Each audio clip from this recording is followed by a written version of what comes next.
नमस्कार विद्यार्थी मित्रांनो, ह्या व्हिडिओमध्ये आपण डिस्कचा moment of inertia find out करणार आहोत 4 वेगवेगळ्या ॲक्सिस सोबत. जो काही रिसेंट व्हिडिओ होता त्या रिसेंट व्हिडिओमध्ये आपण रिंगचा moment of inertia find out केला 4 वेगवेगळ्या ॲक्सिस सोबत. पहिला ॲक्सिस होता त्या रिंगचा स्वतःचा axis, moment of inertia of a ring about its own axis. After that second axis is which is passing through the axis which is tangent and perpendicular to the plane of disc. Third one axis is its diameter and fourth axis is again tangent and parallel to the ring or tangent in the plane of ring. अशा प्रकारे 4 axis सोबत आपण रिंगचा moment of inertia recent व्हिडिओमध्ये find out केला. आता हा जो काही व्हिडिओ आहे ह्या व्हिडिओमध्ये आपण डिस्कचा moment of inertia find out करणार आहोत. डिस्क म्हणजे सिम्पली जी काही आपली डीव्हीडीची डिस्क असते, डीव्हीडीची सीडी प्लेअरची जी डिस्क असते अशा प्रकारची डिस्क, आणि त्या डिस्कचा मोमेंट ऑफ इनर्शिया 4 वेगवेगळ्या ॲक्सिस सोबत. त्यापैकी पहिला ॲक्सिस असेल about its own axis, moment of inertia of a disc about its own axis, और about the axis passing through the center and perpendicular to the plane of disc. म्हणजे अशा प्रकारे तुम्हाला इमॅजिन करावं लागेल की डिस्क कशा प्रकारे फिरत असेल.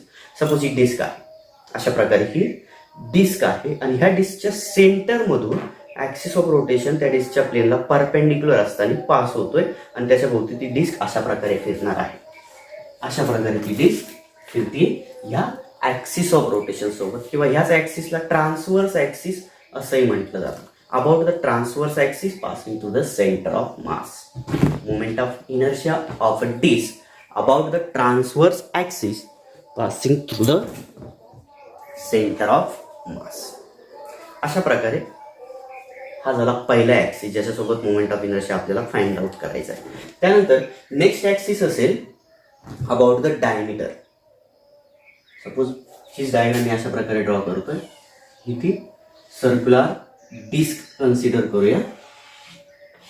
इथे सर्क्युलर डिस्क आणि ह्या डिस्कच्या अबाउट द डायमीटर, डायमीटर सोबत डिस्क अशा प्रकारे जर रोटेट होत असेल तर तिचा मोमेंट ऑफ इनर्शिया किती असणार आहे ते आपण या व्हिडिओमध्ये फाइंड आउट करणार आहोत. नेक्स्ट आहे tangent, tangent perpendicular to the plane of disc. म्हणजे डिस्कचं जे काही प्लेन आहे अशा प्रकारची डिस्क आहे, म्हणजे डिस्कचं प्लेन ब्लॅकबोर्डला परपेंडिक्युलर असणार आहे आणि ह्या प्लेनला अगेन परपेंडिक्युलर जर एखादा टँजेंट असेल तर त्या टँजेंट सोबत रिंग डिस्क फिरत असताना तिचा मोमेंट ऑफ इनर्शिया आपण फाइंड आउट करणार आहोत. आणि नेक्स्ट फोर्थ वन ॲक्सिस असणार आहे की जो डिस्कच्या प्लेनला पॅरलल असेल आणि टँजेंट असेल, tangent parallel to the plane. अशा प्रकारे 4 ॲक्सिस सोबत मोमेंट ऑफ इनर्शिया आपण डिस्कचा फाइंड आउट करणार. त्यासाठी इंटिग्रेशन मेथडचा आपण यूज करणार आहोत. By using formula I is equal to integration r² dm.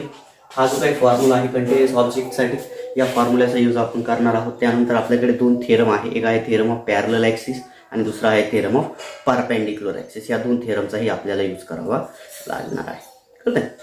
आता सुरुवात करूया पहिल्या ॲक्सिस पासून की जो ॲक्सिस ट्रान्सवर्स असणार आहे.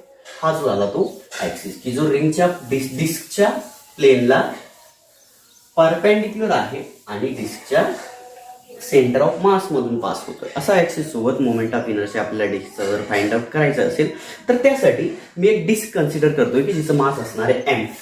m is the mass of disc and r is the radius. Consider disk of mass m and radius r rotating about the axis passing through the center C and perpendicular to its plane. These are the considerations. हे आपल्याला considerations घ्यावे लागतील.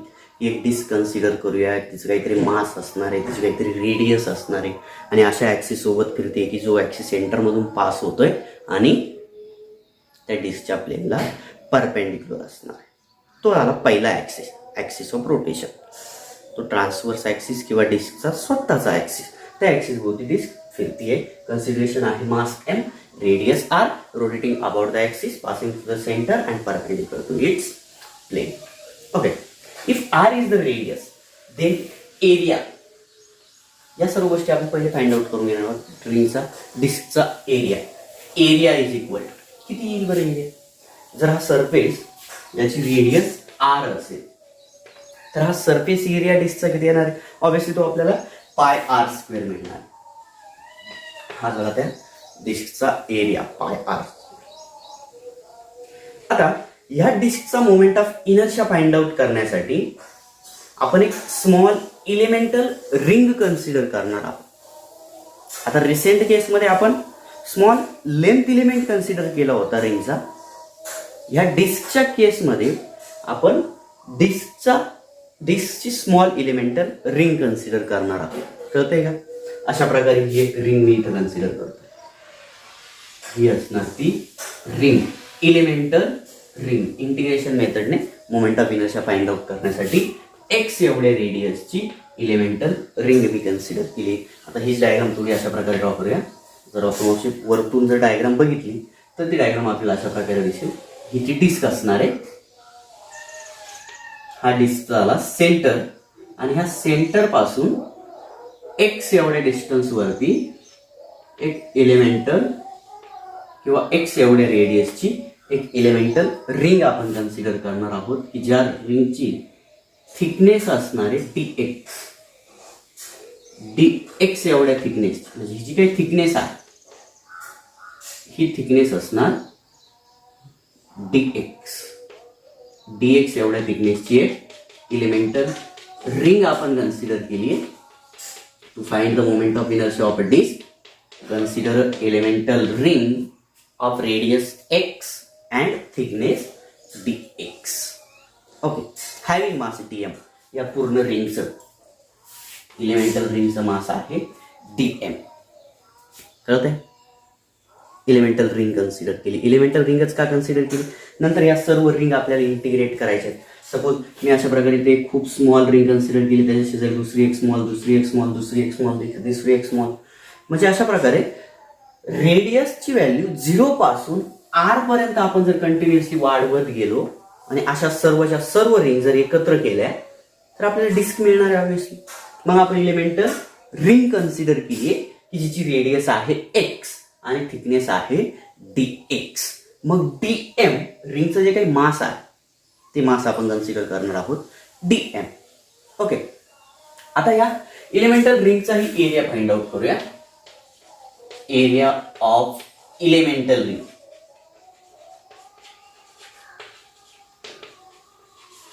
Area of elemental ring किती area येईल बरं elemental रिंगचा. आता बघा, ही रिंग इथून ब्रेक करतो.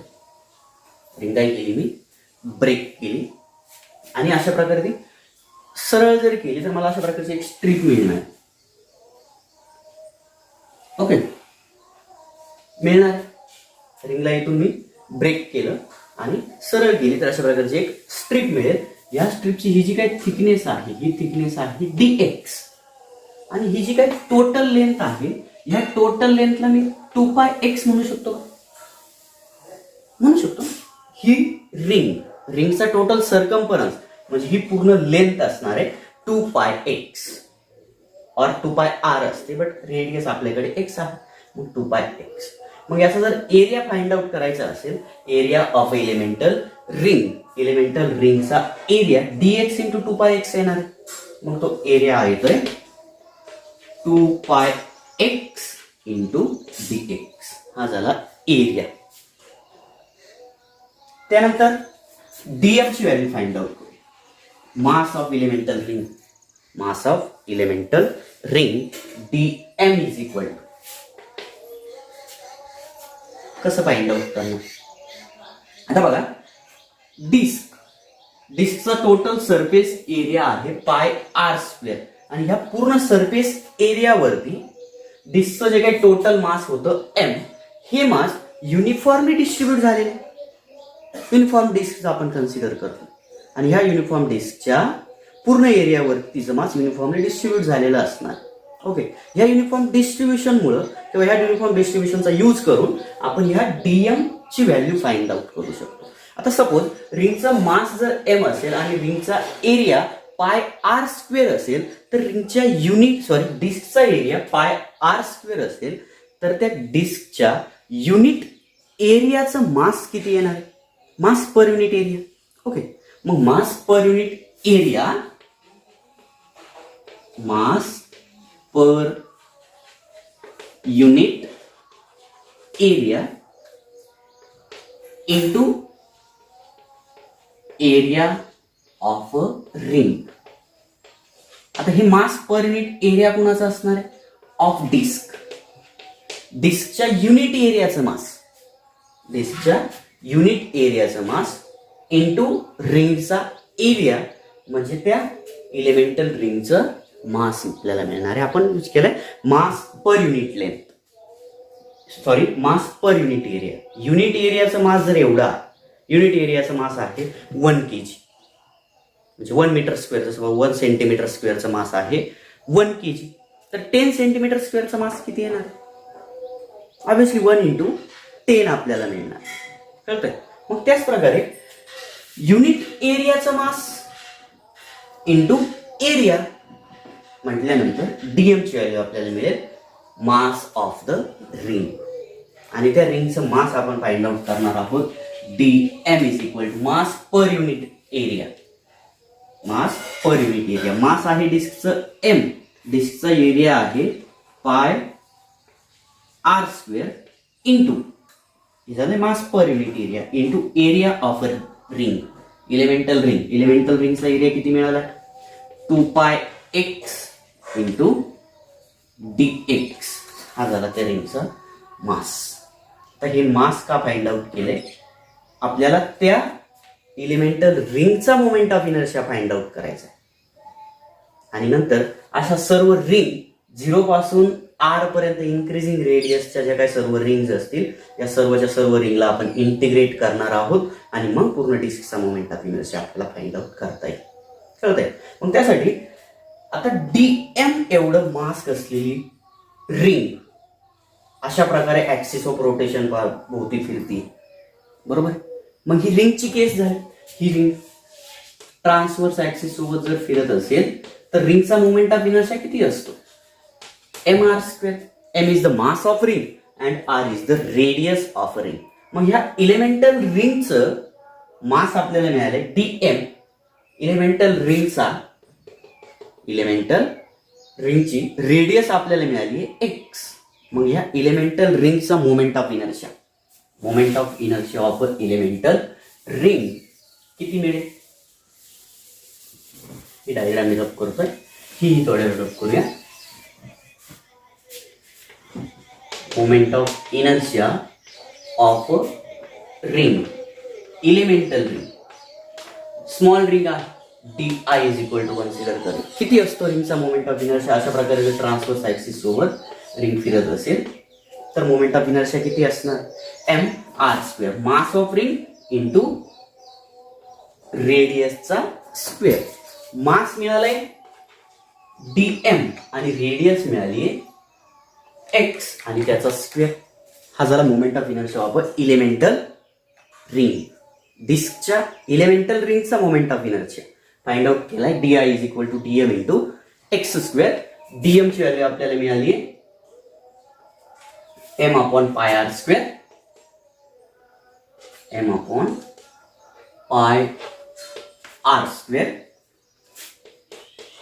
Into 2πx dx. एवढी व्हॅल्यू आपल्याला डीएम ची मिळाली होती. आणि x²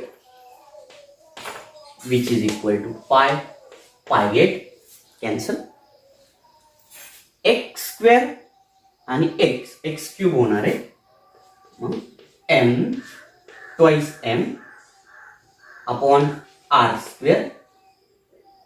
into x³ dx. m/r² into x³ dx. असा प्रकारचा मोमेंट ऑफ इनर्शिया आपल्याला मिळतोय त्या इलेमेंटल रिंगचा.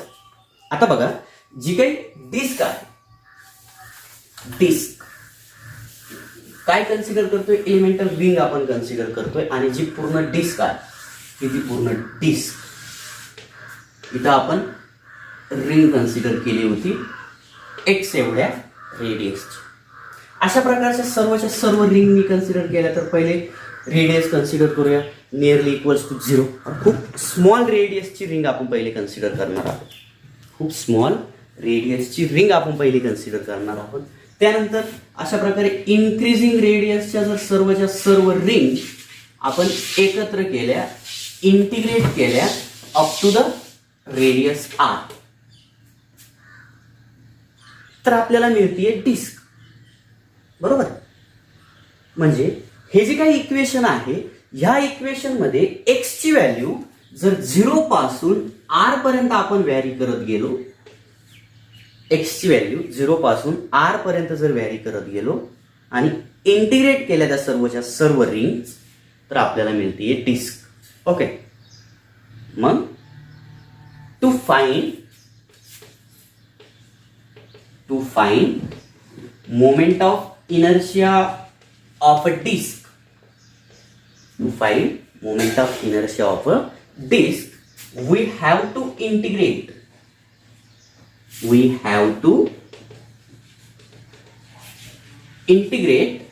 above equation. लिमिट काय द्यावे लागते, x is equal to 0 to x is equal to r. Within the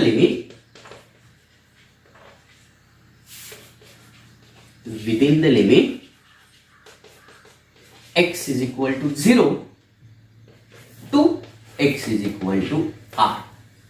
जे बघा, डिस्कचा moment of inertia find out करण्यासाठी रिंगच्या मोमेंट ऑफ इनर्शियाचं जे काही इक्वेशन मिळाले, त्या इक्वेशनला आपल्याला इंटिग्रेट करायचे by taking a limit as X is equal to 0 to X is equal to R.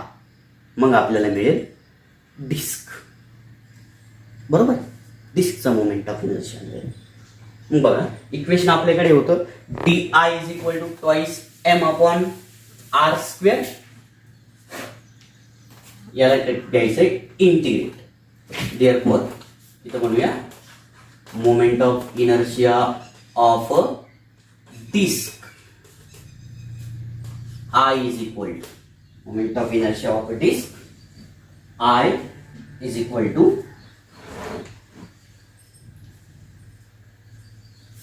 Integration x is equal to 0 to r D I. ह्या इक्वेशनला काय करायचं, सिम्पली इंटिग्रेट करायचं within the limit x is equal to 0 to r. Then we gate i is equal to integration x is equal to 0 to r. त्याची value मिळाली आहे twice m upon r square into X cube dx. आता ही integration solve केल्यानंतर आपल्या डिस्कचा moment of inertia मिळेल about transverse axis. आता इंटिग्रेशन जर सॉल्व्ह करायचं असेल तर i is equal to twice M upon R square, तर कॉन्स्टंट आहे. Twice M by R square constant आहे, त्याला ब्रॅकेटच्या बाहेर इंटिग्रेशनच्या बाहेर घेऊया. Twice M by R square integration X cube dx. याला लिमिट आहे 0 टू r. ओके. आता एक्स क्यूबचं इंटिग्रेशन x रेज टू 4/4 मिळणार. मग i इज इक्वल टू मिळते twice m upon R square into X raise to 4/4. याला limit असतील 0 to r. Okay. Limit put करूया, अपर लिमिट पुट करून देऊ. i is equal to twice m upon R square X raise to 4. X ची value put करायची r. आता lower limit तर आपण पुट करणारच नाही, लोअर लिमिट 0 आहे म्हटलं तर ते पुट करण्याची गरज नाही. अपर लिमिट पुट करूया. मग अपर लिमिट पुट केल्यानंतर व्हॅल्यू मिळणार r raise to 4 upon 4. Okay. 2 आणि इथे मिळणार 2 r स्क्वेअर. इथला r स्क्वेअर एक कॅन्सल होणार, इथे फक्त स्क्वेअर राहणार आहे. मग आपल्याकडे इक्वेशन मिळते i is equal to m r square by 2. हा झाला त्या डिस्कचा moment of inertia about the axis passing to the centre and perpendicular to the plane of disc. कळते कशा प्रकारे फाइंड आउट केलंय. एक डिस्क कन्सिडर केली जिचं मास आहे m. Consider disc having mass m and radius r rotating about the axis passing through the center of mass and perpendicular to the plane of disk. To find the moment of inertia of this disk, let or consider an elemental ring of radius x and thickness dx having mass dm, and that dm is equal to mass per unit length of a disk into mass per unit area of a disk into area of a ring. आणि त्या सर्वच्या सर्व value put केल्यानंतर आपल्याला equation मिळते dm is equal to m upon pi r square 2 pi x into dx. Next, we have to find the moment of inertia of that elemental ring, and moment of inertia of a ring about the transverse axis is m r square. Here m is the mass and r is the radius. In case of this elemental ring, mass is dm and radius is x. Then we get the moment of inertia of that elemental ring as di is equal to dm x square. We put the value of dm and then we simplify the equation as di is equal to twice m upon r square x cube dx. And if we integrate this equation within the limit x is equal to 0 to r, then we get moment of inertia of a whole disk. And we do that, we get the integration I is equal to x is equal to 0 to r dr, and just simplify it, and we have moment of inertia I is equal to mr square by 2 of a disk about the transverse axis. Okay, in this way we can simply derive the expression for moment of inertia of a disk about the transverse axis or about the axis passing to the center and perpendicular to its plane or about its own axis. कळलं? म्हणजे ring डिस्कच्या स्वतःच्या axis सोबत moment of inertia आपण find out केला की जो मिळाला M R square by 2. Okay, आता नेक्स्ट ऍक्सिस आपण कन्सिडर करणार अबाउट द डायमीटर. काय मिळाले आपल्याला? आयसी मिळाला. सेंटर ऑफ मास म्हणून पास होत होता axis, transverse axis passing to the centre of मास.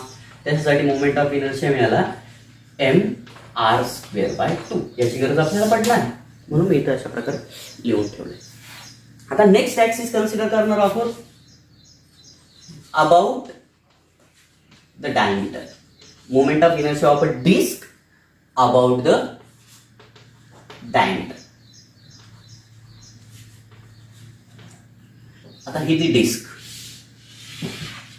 आणि हा तो डायमीटर. आता रिंग दिसते, डिस्क ड्रॉ करूया.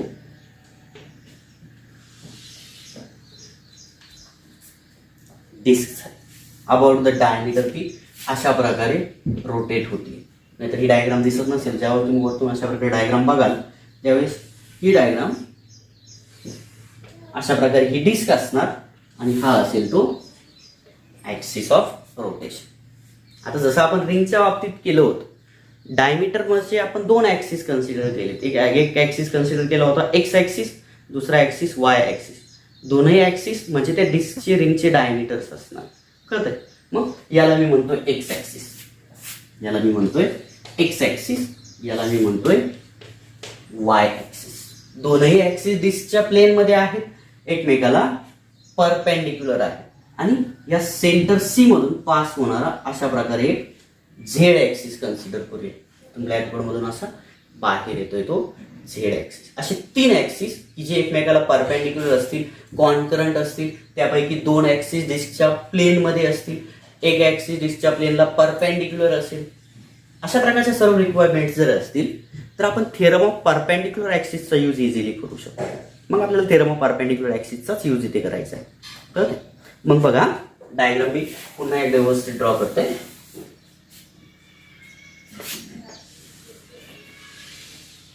ही आहे disk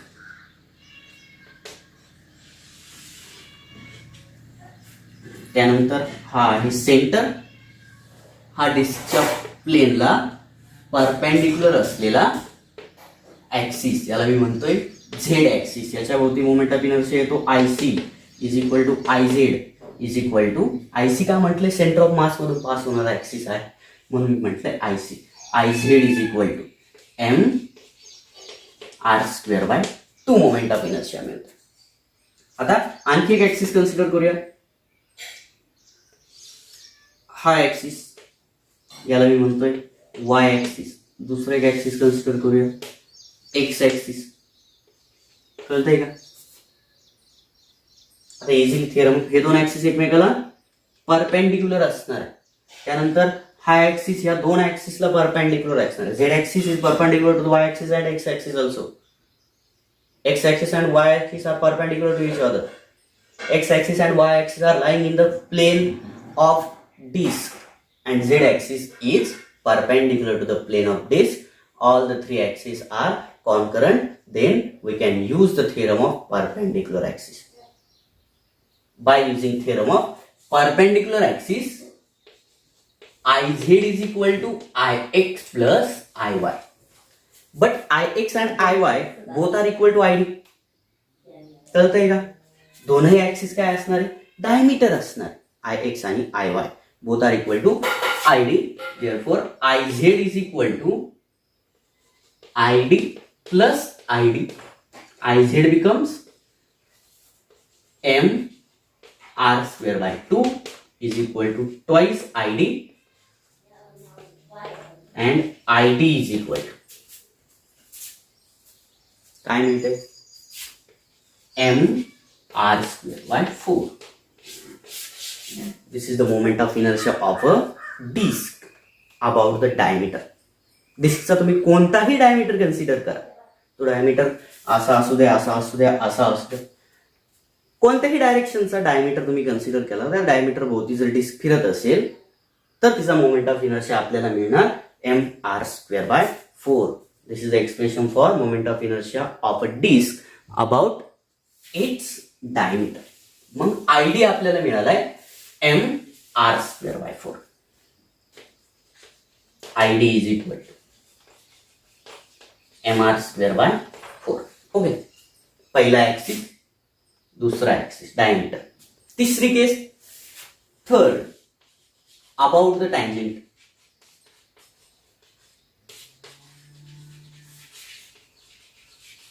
About the tangent perpendicular to the plane. Tangent आहे बट डिस्कच्या प्लेनला परपेंडिक्युलर आहे. त्या टँजेंट भोवती डिस्कचा मोमेंट ऑफ इनर्शिया आपल्याला फाइंड आउट करायचा. आता ही झाली ती डिस्क. डिस्कच्या प्लेनला टँजेंट ओ या पॉइंट मधून मी तो टँजेंट ड्रॉ करतोय की जो परपेंडिक्युलर दिसतोय डिस्कच्या प्लेनला. ओके, इथं आहे हा सेंटर ऑफ मास C. आपल्याला फाइंड आउट करायचं आहे moment of inertia about the tangent perpendicular to the plane of disc. काय करणार, आपल्याकडे IC आहे. IC म्हणजे कोणत्या ऍक्सिस भोवती, या ऍक्सिस भोवती मोमेंट ऑफ इनर्शिया आपल्याला माहिती आहे. हे डिस्टन्स आहे, रेडियस, याच्या भोवती मोमेंट ऑफ इनर्शिया आहे IC is equal to mr²/2 आणि आपल्याला IO फाइंड करायचं. कोणत्या थेरमचा यूज करणार, दोन पॅरलल ऍक्सिस आपल्याकडे आहे. मग bye using theorem of parallel axis theorem, IO is equal to IC plus mh², where m is the mass of disk and h is the perpendicular distance between two parallel axes and here is that distance is r. या केसमध्ये ती distance किती आहे, r आहे. Okay, मग IC मिळतोय mr²/2 plus mr²/2 plus mr² which is equal to 3mr²/2 or 3/2 mr². Okay, this is the moment of inertia of a disk about the tangent perpendicular to the plane. डिस्कच्या प्लेनला perpendicular असलेला tangent, त्याच्या भोवती moment of inertia किती आला, 3/2 mr². आणखी एक formula मिळाला, I/O is equal to about the tangent 3/2 mr². आता नेक्स्ट केस किंवा चौथा ऍक्सिस, लास्ट ऍक्सिस आपण कन्सिडर करतोय about the tangent in its plane. In its plane, डिस्कच्या प्लेन मध्ये असलेला टँजेंट आपण कन्सिडर करणार. आता डिस्कच्या प्लेन मध्ये असलेला टँजेंट म्हणजे अशा प्रकारची ती डिस्क, ही आहे डिस्क आणि ह्या डिस्कच्या प्लेन मध्ये असलेला टँजेंट आपल्याला ड्रॉ करायचा आहे. कशा प्रकारे ड्रॉ करणार?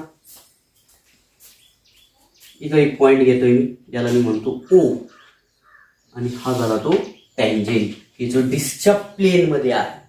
ओके, हे डिस्टन्स आहे R. आपल्याला ID माहिती, ID ह्या ऍक्सिस सोबत डायमीटर सोबत जर रिंग फिरत असेल, डिस्क फिरत असेल तर ID माहिती आहे, किती मिळतोय? mr²/4. अगेन ID जरी असेल तरी तो ICच आहे. का? तर डायमीटर सेंटर ऑफ मास मधून पास होतोय. ओके, मग IC और ID is equal to mr²/4. But हा IC म्हणजे IC means only the moment of inertia about the axis passing to the centre of mass. मग तो ऍक्सिस ट्रान्सव्हर्सही असू शकतो किंवा डायमीटरही असू शकतो. कळतंय का? त्याला आपण कन्सिडर करतो IC. तर सिम्पली IC म्हणजे mr²/2च असेल असं नाही. IC stand for only moment of inertia about the axis passing to the centre of mass. कळतंय? मग तो सेंटर ऑफ मास मधून पास होणारा ऍक्सिस कोणताही असू शकतो. तो ट्रान्सव्हर्स ऍक्सिसही असू शकतो किंवा डायमीटरही असू शकतो. बट त्या दोन्हीला आपण IC कन्सिडर करू शकतो. अगेन इथं थेरम ऑफ पॅरलल ऍक्सिसचा यूज आपण करणार. By using theorem of parallel axis, I/O is equal to IC plus mh². IC आपल्याला मिळतोय mr²/4 आणि मास आहे m, h आहे r, त्याचा square mr²/4 plus mr². Base same करून घेऊ, mr²/4 plus 4 mr²/4 multiplying divided by 4. Okay, we get 5 mr²/4. This is the moment of inertia of a disk about the tangent in its plane. डिस्कच्या plane मध्ये असलेला तो tangent असणार आहे. Okay, मग इथे तो फॉर्म्युला लिहून घेऊया. I/O is equal to 5/4 mr². अशा प्रकारचे 4 इक्वेशन्स आपल्याला मिळाले. 4 फॉर्म्युलेज आपल्याला डिस्कच्या बाबतीत मिळाले की ज्यांची गरज आपल्याला पुढे प्रॉब्लेम्स वगैरे एक्झाम्पल्स वगैरे सॉल्व्ह करताना पडणार आहे. समराइज करूया काय काय आपण केलंय. एक टेबल तुम्ही ड्रॉ करणार आहात. इकडे घेणार serial number, axis, moment of inertia, जसे आपण रिसेंट व्हिडिओमध्ये टेबल तयार केला होता. सिरियल नंबर 1 ऍक्सिस म्हणजे असणार transverse axis. Transverse axis or the axis passing to the center and perpendicular to the plane. Transverse axis or about its own axis, that is the own axis. Transverse axis. त्याच्यावरती moment of inertia आपल्याला मिळाला आहे mr²/2. नंतर second diameter सोबत moment of inertia किती मिळाला आहे mr²/4. नंतर थर्ड ऍक्सिस टँजेंट आहेच but perpendicular to the plane. इथं मोमेंट ऑफ इनर्शिया मिळाला आहे 3/2 mr². आणि फोर्थ केस टँजेंटच बट इन द प्लेन मध्ये तो त्याच्यावरती मोमेंट ऑफ इनर्शिया मिळते 5/4 mr². अशा प्रकारचं टेबल तुम्ही ड्रॉ करून घेणार आहात की ज्याची यूज आपल्याला एक्झाम्पल्स वगैरे सॉल्व्ह करण्यासाठी होईल. तुम्हाला असं नोटबुकचे पेजेस चालत बसण्याची गरज पडणार नाही. एकाच पेजवरती सर्व काही फॉर्म्युलेस तुम्हाला अवेलेबल होते. ओके, आता या पूर्ण व्हिडिओमध्ये आपण डिस्क विषयी विचार केला. डिस्कचा moment of inertia find out केला. आता सपोज ह्याच डिस्कची जर मी थिकनेस वाढवली, जी काही डिस्क आहे त्या डिस्कची जर मी थिकनेस वाढवली तर त्या डिस्कचा सिलेंडर तयार होणार आहे. होऊ शकतो. ही डिस्क, या डिस्कची जी काही थिकनेस आहे, ही थिकनेस मी काय केली अशी वाढवली तर काय तयार झालं? सिलेंडर तयार झालं. ह्या ऍक्सिस भोवती डिस्कचा मोमेंट ऑफ इनर्शिया होता mr²/2 आणि मग सिलेंडरचाही moment of inertia, solid cylinder आतल्या साईडनं असा भरीव सिलेंडर आहे, सॉलिड सिलेंडर. त्या सॉलिड सिलेंडरचा त्याच्या स्वतःच्या जॉमेट्रिकल ऍक्सिस सोबत मोमेंट ऑफ इनर्शिया मिळतो mr²/2. Solid cylinder. Hollow cylinder, ring आहे, डिस्क होती, रिंगची थिकनेस वाढवली, काय तयार झालंय? Hollow cylinder. आणि त्या हॉलो सिलेंडरचा त्याच्या स्वतःच्या जॉमेट्रिकल ऍक्सिस भोवती मोमेंट ऑफ इनर्शिया ऑब्विसली असणार आहे mr². का तर रिंगचा मोमेंट ऑफ इनर्शिया mr² आहे. रिंग पासूनच आपण हॉलो सिलेंडर तयार केलेलं आहे. कळतंय का? ही झाली सिलेंडरच्या बाबतीत दोन मोमेंट ऑफ इनर्शिया. लॉजिक लावायचे, सिम्पली थोडं डोकं चालवायचंय, काय करता येईल. आता बघा, आपण रिंगचे moment of inertia find out केले. त्यापूर्वी युनिफॉर्म रॉडचा moment of inertia find out केलाय, नंतर रिंगचा moment of inertia find out केलाय, आता डिस्कचा moment of inertia find out केलाय आणि सिलेंडर विषयी थोडंफार डिस्कस केलेलं आहे.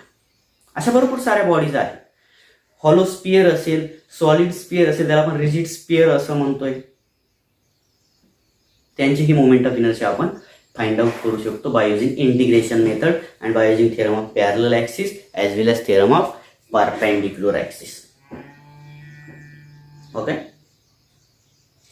आता जो काही नेक्स्ट व्हिडिओ आहे, या नेक्स्ट व्हिडिओमध्ये आपण या मोमेंट ऑफ इनर्शियाला थोडं बाजूला सारणार आहोत, बाजूला सोडणार आहोत आणि रोलिंग मोशनचा विचार करणार आहोत.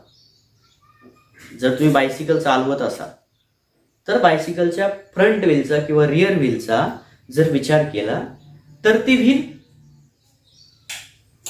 रोटेट होत आहे, रोटेशनल मोशन पण परफॉर्म करते, ॲज वेल ॲज ते लिनियरली ट्रान्सलेट पण होते. म्हणूनच तर तुम्ही असे पुढे जाताय, डिस्टन्स कव्हर करताय.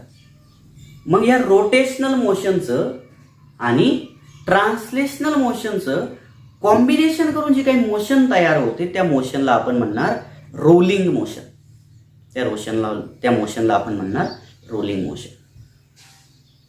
किंवा एक अशा प्रकारचं इन्क्लाइन प्लेन आहे. इन्क्लाइन प्लेनवरती जर एखादा सिलेंडर सोडला तर तो सिलेंडर अशा प्रकारे रोल होत होत होत तळाला येणार. त्या मोशनला आपण म्हणणार rolling motion, which is the combination of rotational motion as well as translational motion. हे सर्व आपण नेक्स्ट व्हिडिओमध्ये डिस्कस करणार आहोत. Thank you dear students.